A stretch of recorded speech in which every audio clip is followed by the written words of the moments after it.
और इस वक्त आपको बराह रास्त दिखाएंगे वज़ीर आज़म इमरान खान ने चीनी टीवी को एक इंटरव्यू दिया है। Time. It's gone through all the difficult phases which China has gone through and Pakistan, but our relationship has withstood that time. And in fact, the relationship has got stronger.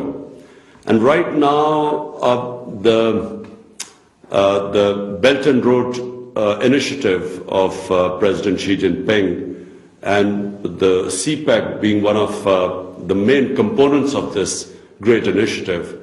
My idea is also when I meet the leadership, Premier Li and President Xi Jinping, the idea is to take this forward now. It started off with connectivity and power generation.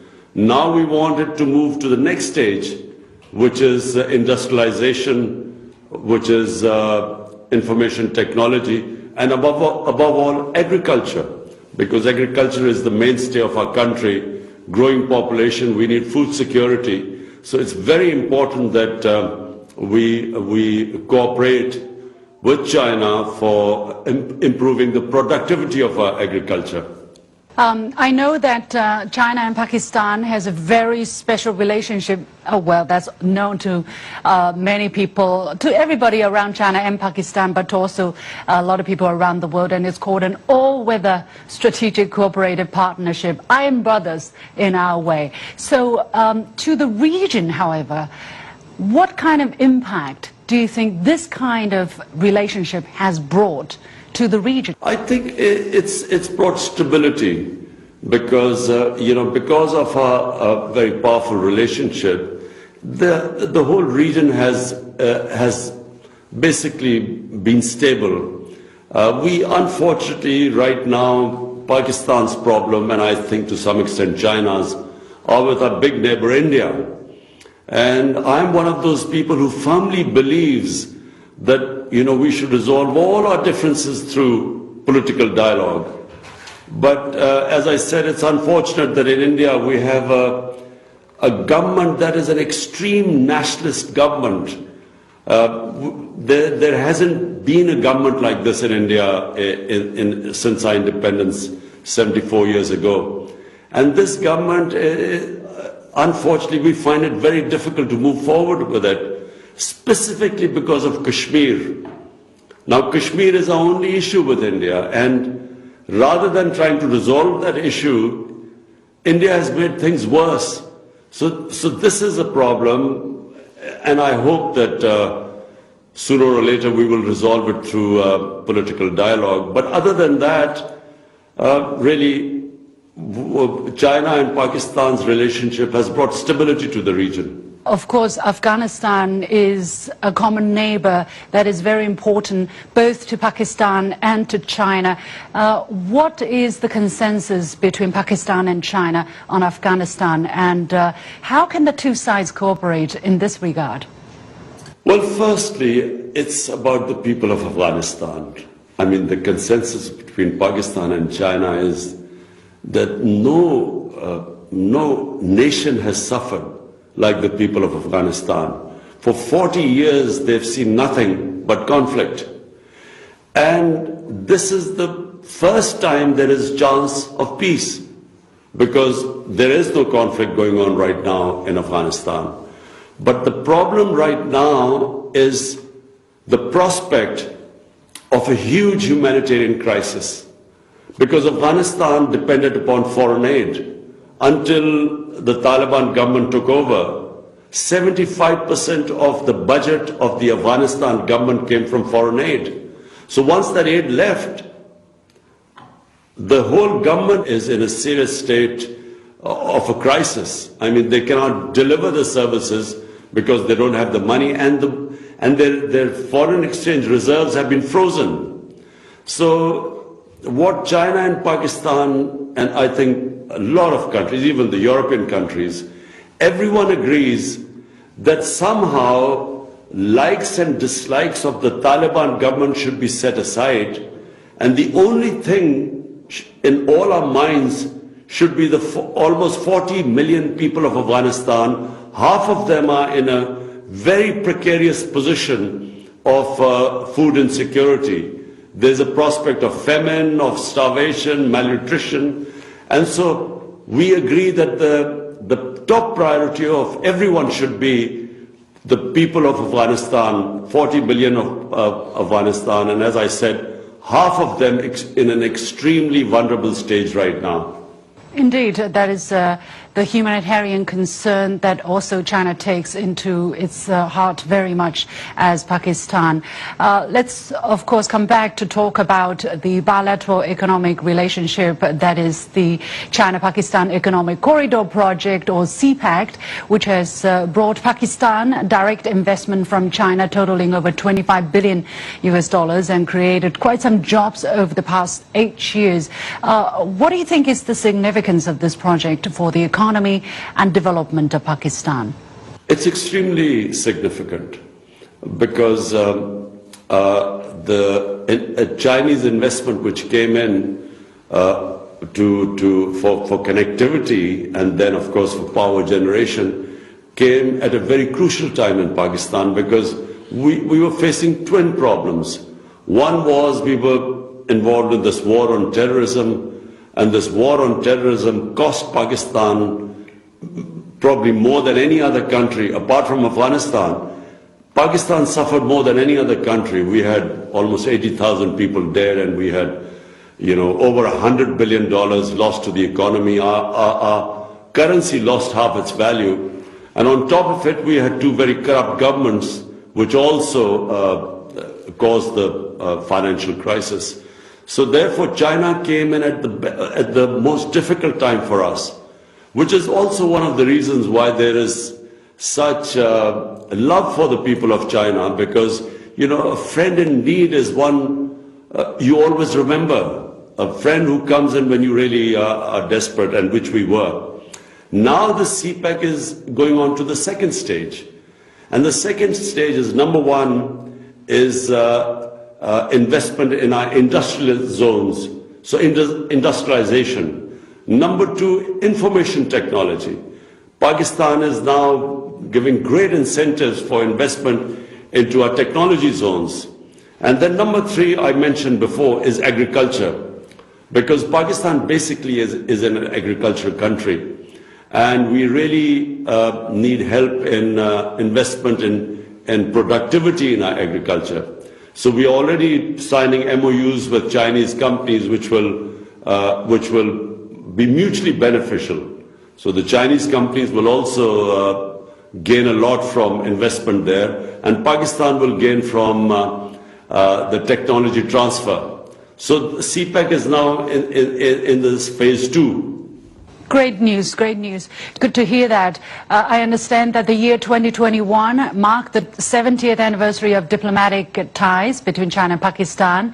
Chinese President Xi Jinping said the two countries should stand together more firmly, promote their all-weather strategic cooperative partnership, and build a closer China-Pakistan community with a shared future in the new era. So what are some areas where China-Pakistan ties can progress in the year 2022, of course including the projects that you mentioned in CPEC?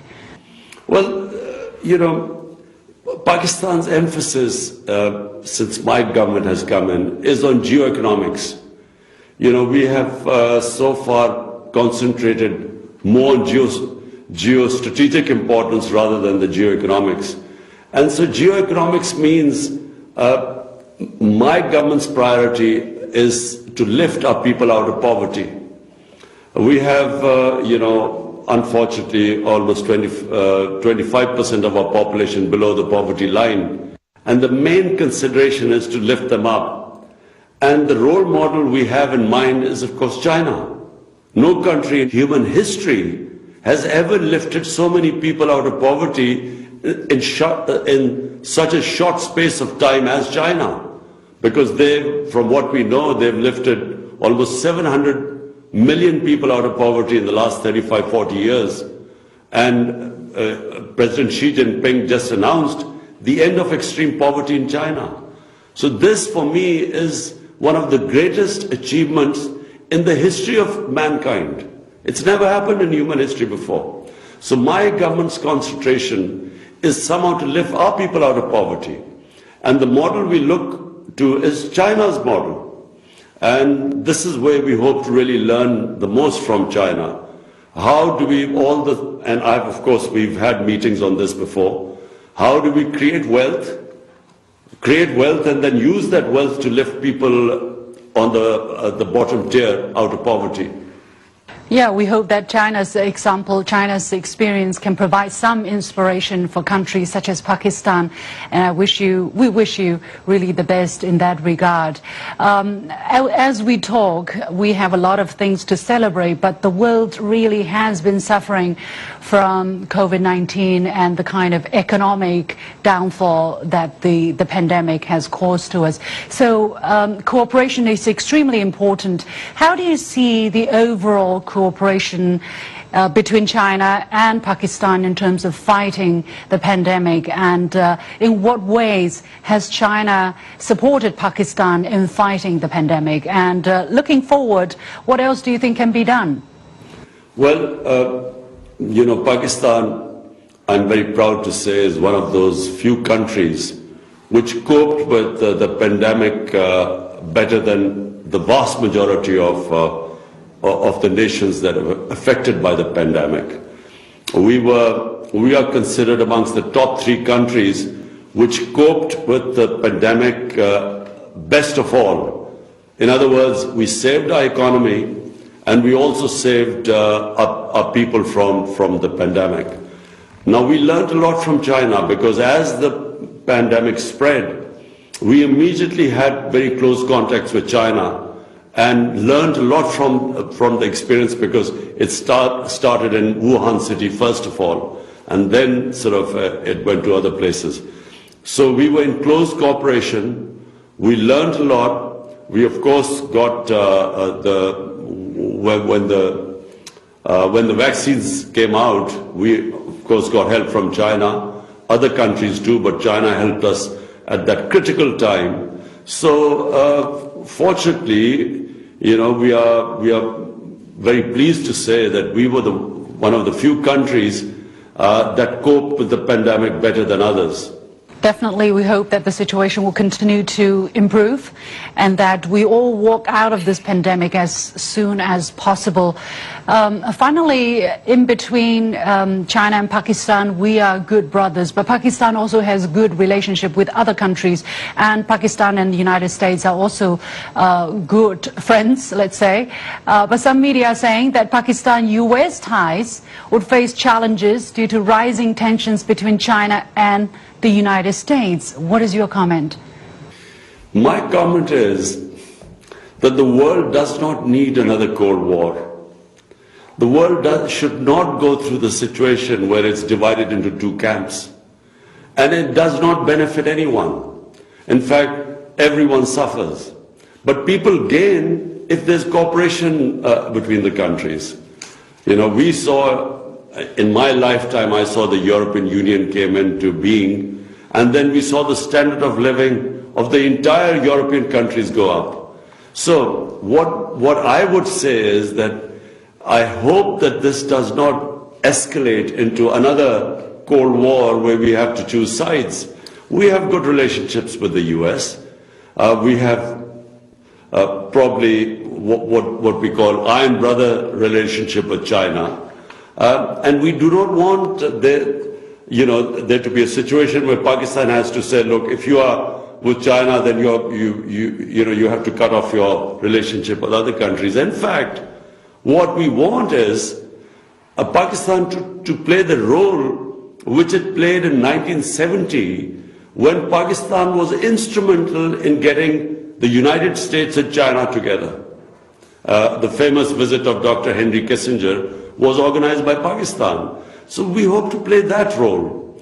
And my priority in Pakistan are the 220 million people in my country.